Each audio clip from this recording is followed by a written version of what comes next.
खंड 2 प्रतिलेखन संख्या 48।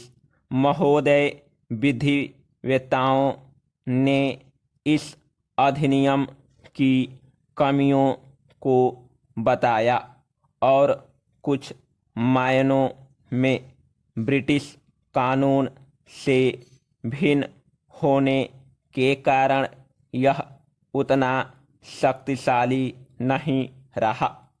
भारत में प्रदूषण निवारण के लिए अनेक प्राधिकरण और अधिकारी अनेक प्रकार के नियंत्रण और अलग अलग कानून एक समस्या है जिससे कानून कमज़ोर पड़ जाता है और उसका प्रभाव कम हो जाता है। इसके अलावा जो लोग प्रदूषण के शिकार होते हैं वे प्रदूषण नियंत्रण मंडल की स्वीकृति के बिना सीधे न्यायालय में नहीं जा सकते। इससे जनता कानून से विमुख हो जाती है। अधिनियम की खामियों के कारण हाल ही में केरल उच्च न्यायालय द्वारा प्रदूषण नियंत्रण मंडल का मुकदमा खारिज कर दिया गया।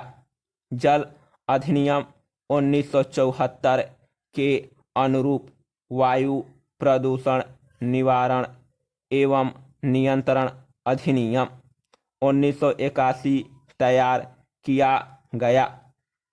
खेद है कि अधिनियम का प्रारूप तैयार करने वालों और विधायकों ने इसके लिए समाजवादी राष्ट्रों के व्यापक पर्यावरणीय कानूनों की सहायता नहीं ली। यह बड़े हर्ष का विषय है कि वर्तमान कानूनों की कमियों को देखते हुए संसद द्वारा पर्यावरण अधिनियम 1986 का 29वां अधिनियम पारित किया गया।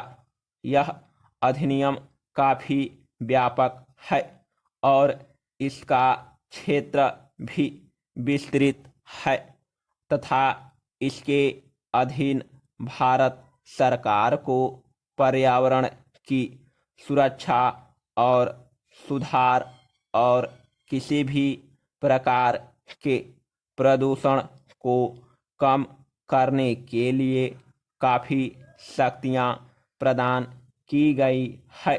इसमें जल, वायु आदि के मानक निर्दिष्ट करने और उद्योगों की स्थापना तथा खतरनाक पदार्थों के रख रखाव के संबंध में प्रतिबंध लगाने में सावधानी बरती गई है। पर्यावरण के प्रदूषण के कारण होने वाली दुर्घटना से बचने और उद्योगों की चिमनियों से निकलने वाले प्रदूषणकारी तत्वों पर नियंत्रण के लिए अन्य उपाय करना केंद्र सरकार के अधिकार क्षेत्र में आता है। इसके अधीन पर्यावरणीय प्रयोगशालाएं स्थापित की जा सकती है और विश्लेषक नियुक्ति किए जा सकते हैं।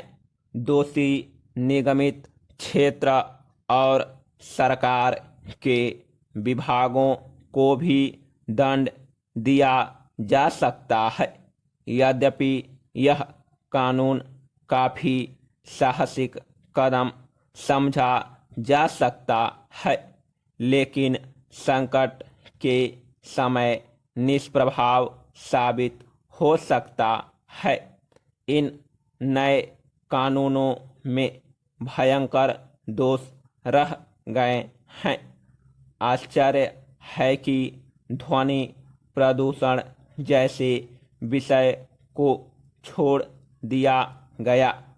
यद्यपि केंद्रीय प्रदूषण नियंत्रण बोर्ड द्वारा हाल ही में इस संबंध में संशोधन किया गया है, जिसे अभी लागू किया जाना है।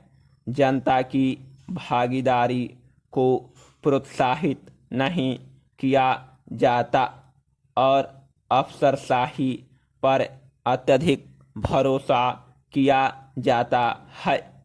कारोबार की स्वतंत्रता पर समुचित प्रतिबंध लगाए गए हैं और पर्यावरण सुरक्षा के कारण खतरनाक उद्योगों को नियंत्रित या मनाही की जा सकती है। संविधान के अनुच्छेद 21 में दिए गए जीवन के अधिकार के अधीन प्रदूषक उद्योगों पर लगाए गए सारे प्रतिबंध वैध हैं।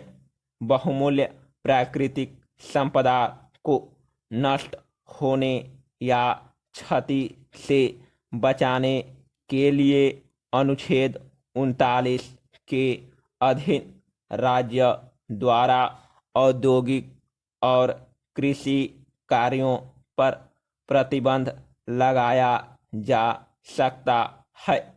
उनके 39 ख के अधीन भौतिक संसाधनों पर नियंत्रण, ताकि उनका सामान्य हित में सर्वोत्तम उपयोग किया जा सके। समाप्त।